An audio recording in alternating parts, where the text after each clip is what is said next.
எல்லாருக்கும் நமஸ்காரம். இன்னைக்கு அடுத்த ராசியான மகர ராசி, அதாவது உத்திராடம் 2, 3, 4 பாதங்கள், திருவோணத்தோடு உத்திராடம், திருவோணத்தோடு 4 பாதங்கள், அவிட்டத்தோடு 1, 2 பாதங்கள். அதாவது கார்த்திகை, அதாவது சூரியனோட நட்சத்திரம், திருவோணம் சந்திரனோட நட்சத்திரம், அவிட்டம் மறுபடியும் செவ்வாயோட நட்சத்திரம். அப்படி இருக்கிற மகர ராசி, இந்த மகர ராசியில குரு நீச்சம், அதுவும் ஒரு விஷயம் நம்ம எடுத்துக்க வேண்டும். அப்படி இருக்கிற ஒரு மகர ராசிக்கு இந்த குரு பெயர்ச்சி என்ன பலன் கொடுக்கும்? இந்த குரு பெயர்ச்சி அவளுக்கு நல்ல பலன்களை கொடுக்கும். என்ன காரணம் அப்படின்னு கேட்டால், ரிஷப ராசியிலேருந்து அவர் 7வது பார்வையாக மகர ராசி. ஸோ 7வது பார்வையாக மகர ராசியை பார்க்கும்பொழுது, அதை தவிர இவாளுடைய 11ஆம் இடமான விருச்சிக ராசியை பார்க்குறார். அதுக்கப்புறம் 9ஆம் இடமான கன்னியையும் பார்க்குறார். ஸோ இவாளுக்கு 9, 11, 1 இந்த 3ஐயும் அவர் பார்க்குறார். அதனால் இவாளுக்கு என்னெல்லாம் நல்ல விஷயங்கள் நடக்கும்? நிறைய நல்ல விஷயங்கள் தான் நடக்கும். என்ன அப்படின்னு கேட்டால், முதல்ல குரு பகவான் இத்தனை நாளைக்கு 4வது இடத்துல அமர்ந்து சுக துக்கங்களை கம்மியாக்கி கொடுத்தார். அது ஒரு பெரிய விஷயம். 4ஆம் இடம் நல்ல இடம் அல்ல. அதனால இனிமே அவர் 5வது வீட்டில் போய் உட்கார்றதுனால இவளுக்கு நிறைய நல்ல விஷயங்கள் நடக்கும். என்னெல்லாம் நடக்கும்? தடுமாற்றங்கள் நீங்கும். எதிரையுமே ஒரு டெசிஷன் எடுக்க முடியாமல் இருந்த ஒரு நிலை மாறும்.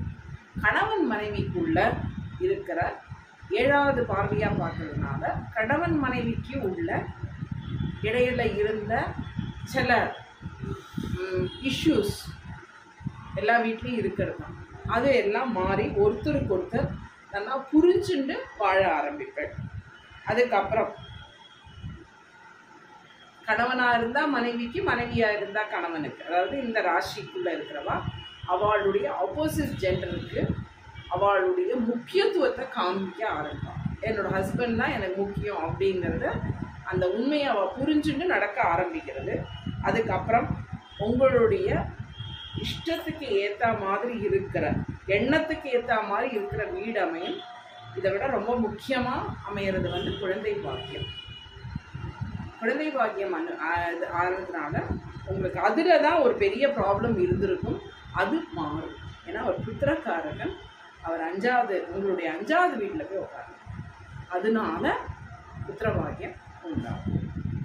அதுக்கப்புறம் சேர்ந்து இருக்க முடியாதவா, கணவன் மனைவி சேர்ந்து இருக்க முடியாதவா இனிமேல் சேர்ந்து வாழ ஆரம்பிப்பேன். பொண்ணுக்கு கல்யாணம் நடக்கும். அதுக்கப்புறம் பையனுக்கு வேலை கிடைக்கும். நோய் அவர் பார்க்கறதுனால நிறைய ஹெல்த் இஷ்யூஸ் இருந்ததுன்னா கொஞ்சம் கொஞ்சமாக மாற ஆரம்பிக்கும். முகம் பளிர்னு பிரகாசிக்க ஆரம்பிக்கும். ஒரு டல்லாக இருந்த ஃபேஸ் ஒரு ஃப்ரெஷ்னஸ் வரும். அதுக்கப்புறம் அவர் 9ஆம் வீட்டை பார்க்கறதுனால வழக்கு சாதகமாகும். உங்கள்கிட்ட பணம் வாங்கி ஏமாத்தினவாள்னா உங்களுக்கு திருப்பி கொடுக்க ஆரம்பிப்பான். புது முதலீடில் தொழில் ஆரம்பிப்பேன். தந்தை வழியில் இருந்த மனக்கசப்பு தீரும். ஏன்னா 9ஆம் வீட்டை பார்க்குறான். முன்னோர்கள், அப்பா, தாத்தா எல்லாத்தையும் பார்க்குறான். லாப வீட்டை பார்க்கறதுனால மூத்த சகோதரர், 11ஆம் வீடு மூத்த சகோதரத்தை வீடு. அப்படி இருக்கும்போது இந்த மூத்த சகோதரத்தால் நம்மளுக்கு நன்மைகள் நடக்கும். அப்புறம் பக்கத்து வீட்டில், எய்த்த வீட்டில், இந்த மாதிரி வீடுகளில் இருந்த ஏதாவது ஆர்குமெண்ட்ஸ் இந்த மாதிரி இருந்ததுன்னா அதெல்லாம் மாறும். அப்புறம் உங்களோட குழந்தைகளுக்கு இருந்த பிடிவாதங்கள் மாறும். எல்லாரும் உங்களுடைய ஆலோசனையை ஏற்றுப்பாங்க. ஒரு அட்வைஸ் கொடுக்குறேன்னா அதை ஏற்றுப்பாங்க. அந்த மாதிரி இருக்கிற ஒரு டைமு. அவர் சூரியனோட கார்த்திகை நட்சத்திரத்தில் பயணிக்கிறதுனால திடீர் பயணங்கள், அதுக்கப்புறம் செலவு, அதுக்கப்புறம் அப்பா வீட்டு சொந்தத்தில் இருக்கிற கல்யாணங்கள், அப்பா வழி சொந்தத்தில் இருக்கிற கல்யாணங்கள், விசேஷங்களை நீங்கள் செலவு பண்ணி நடத்தக்கூடிய ஒரு நிலைமை ஏற்படும். அதுக்கப்புறம் வேற்று மொழி மதத்தினர் அவாகிட்ட உங்களுக்கு உங்களுடைய உங்களை பற்றி அவளுக்கு இருந்த அபிப்பிராயங்கள் மாதிரி நீங்கள் வந்துட்டு நல்ல ஒரு இதில் வருவேள.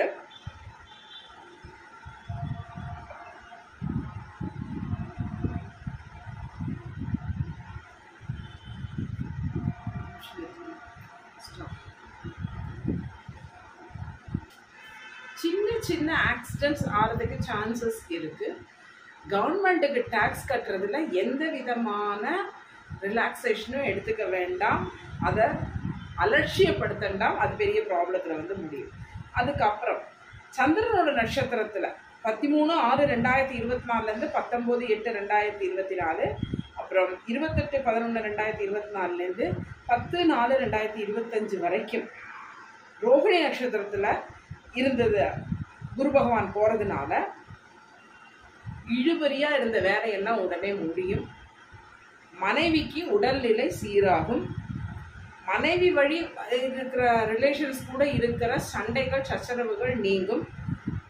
வசதியான வீட்டுக்கு இடம் மாறுகள், புத்திரபாகியம் உண்டு, ஆபரணங்கள் வாங்குவீர்கள். அதுக்கப்புறம் அவர் செவ்வாயோட நட்சத்திரத்தில் போகும்பொழுது மூத்த சகோதரர் ஹெல்ப் பண்ணுவார். புது வாகனம் சொத்து அமையும். பெரிய அயல்நாட்டிலேருந்து இருக்கிற ஹெல்ப் கிடைக்கும். வெளிவட்டாரத்தில் செல்வாக்கு கூடும். ஆனால் அதே சமயத்தில் வெளிப்படையாக யாருக்கிட்டையும் எதையும் டிஸ்கஸ் பண்ண வேண்டாம். யாரையும் எந்த விதமான குறையும் சொல்ல வேண்டாம்.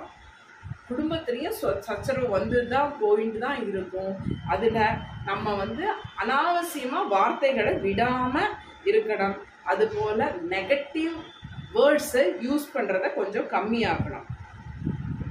இப்போ வந்து எப்படிப்பட்ட ஆளுகள்லாம் வருவா அப்படின்னா, ஒரு காலத்தில் உங்களோட ஹெல்ப்பெல்லாம் எடுத்துட்டு இருந்தவா கொஞ்சம் உங்களோட நிலம் மாறினோன்னே அதுலேருந்து மாறினவா எல்லாம் மறுபடியும் வருவா.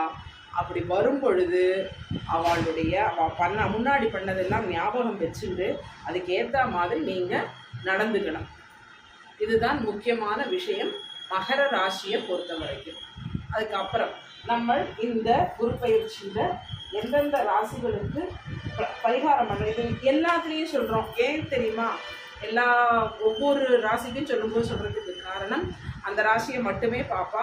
சப்போஸ் அந்த ஆற்றுல வேறு யாரும் இல்லை, வேறு யாருக்காவது ஃப்ரெண்ட்ஸ் யாருக்காவது சொல்லணும் அப்படிங்கிறதுக்காக யோசிக்கும்போது நம்ம வந்து அந்த ஒரு ராசியை மட்டுமே பேச முடியாது.